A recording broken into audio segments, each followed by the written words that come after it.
Well,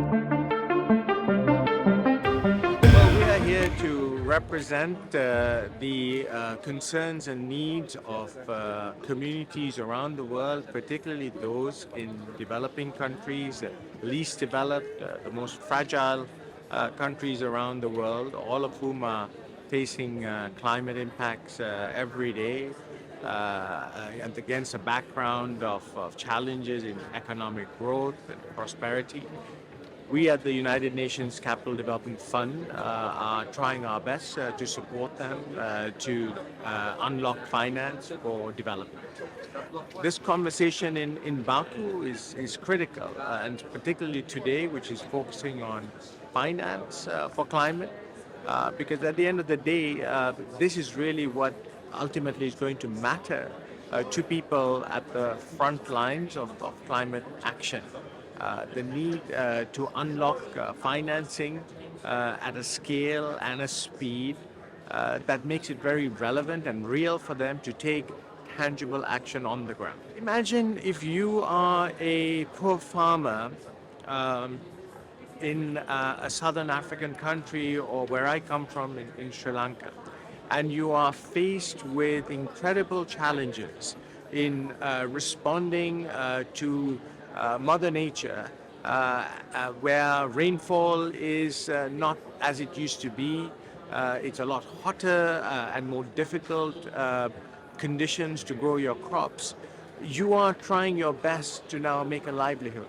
Now, in that context, when you are at the front lines of climate impacts, you are trying to find solutions. Now, those solutions need resources.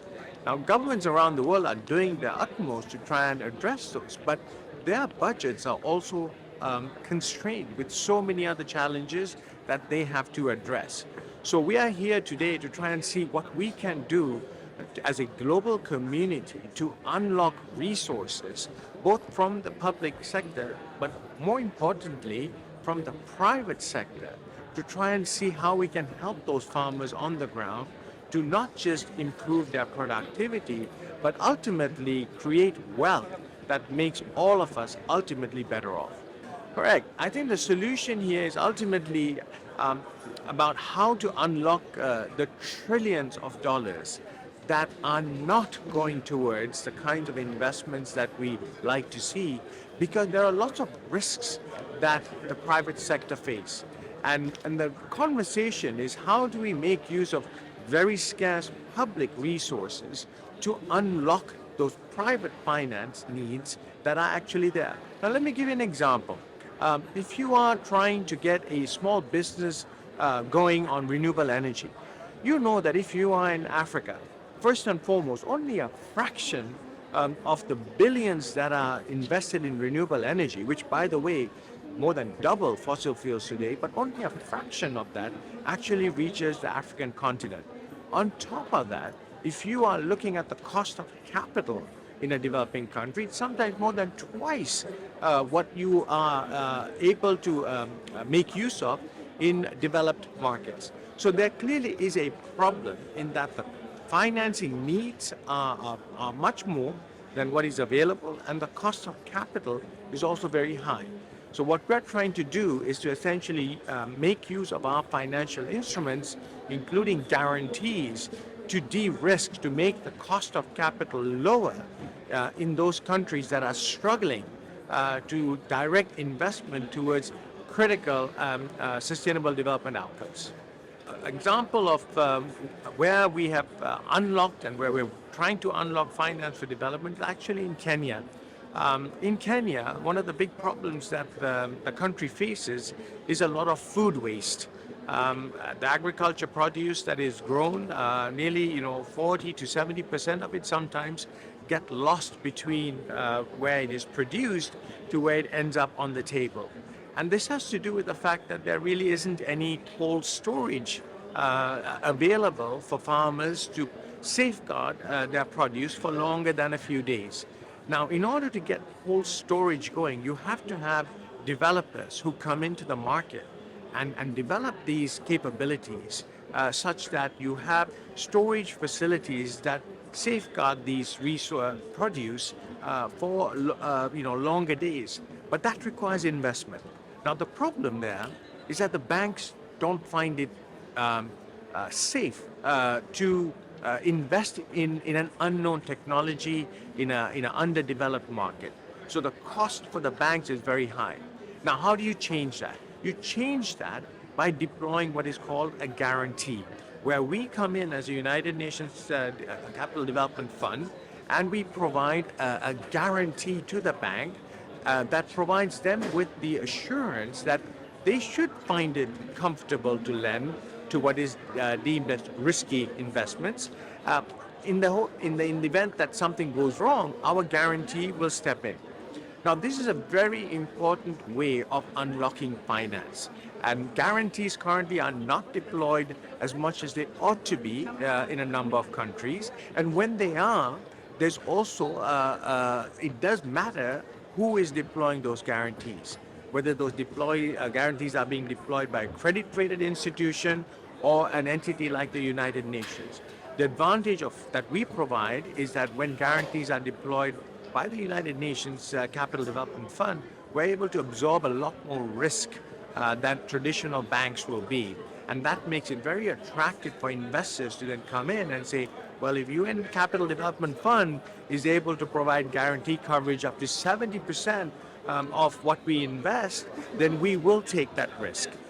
Because we know that our investment is safeguarded against the resources that the United Nations is bringing in. So this is a very clever way of unlocking private investment in difficult early stage frontier markets. And frankly, if we do not do this, it is going to be impossible to try and crowd in the investment at scale that we need. Look, I come from Sri Lanka. I come from a developing country. The challenges that I see around the world are no different to what I see in rural areas in my own country. And what motivates me to try and do what I can in this space is that ultimately the impact of a dollar of investment on a person who is living below the poverty line is immeasurable. The change in his or her life that one can make by investing in their livelihoods not only improves their personal well-being, but it has such knock-on effects across their entire community, which ultimately helps uplift, nations. We see this every day. Our investments that we made in places like Cambodia, in Comoros, in Tuvalu, have had such profound changes on people's life that it doesn't take a lot to do that. And the United Nations Capital Development Fund is trying to do its best to support the entire UN development system, as well as financial institutions around the world, to gather around this, because ultimately we all share one world. We are all together in this, and it is collectively that we will emerge and embrace this new, better world that is in front of us. One of the big issues today is trillions of dollars that is needed to address climate action. And of course, when you're talking about trillions, it's very easy to say, oh my God, that is such a big number. We're never going to make it. But remember, the global economy is in the order of hundreds of trillions of dollars. Right? We're about a $200 trillion economy, perhaps even more if you count assets under management. Now, the issue here is that we have to figure out ways, and we know how to do it, to unlock that trillion. And to unlock that trillion, you don't need trillions to unlock trillions. You actually need a fraction of that to essentially create enough of confidence in markets such that investors are able to crowd in. So even with a $10 million guarantee, you could be looking at unlocking around $150, $200 million of investment simply because you have that $10 million guarantee in place. So unlocking the trillions actually means making smart use of public money, but also the first tranche of private investment that comes in, because you have your baseline public investment in place that then makes it conducive for others to come in. That together with the policy de-risking, the regulatory reforms that need to be done, the capacities that need to be developed, that is the way in which we get to answering the trillion-dollar question that everybody here is talking about to ensure that climate action happens at a pace and scale that is material. Okay. Now, this is where a guarantee instrument would be incredibly powerful. In fact, in Zimbabwe, we have an initiative supported by the UN Capital Development Fund, where we have provided resources to a local bank, and they have used those resources to set up a special purpose vehicle, because our resources have been used as a first loss guarantee, and that has attracted more than 5 times that amount from pension funds. And that money that has now been crowded in by pension funds is being used to seed renewable energy companies in Zimbabwe who are providing power, clean energy to smallholder farmers. So these sorts of examples are indicative that the impossible can be done.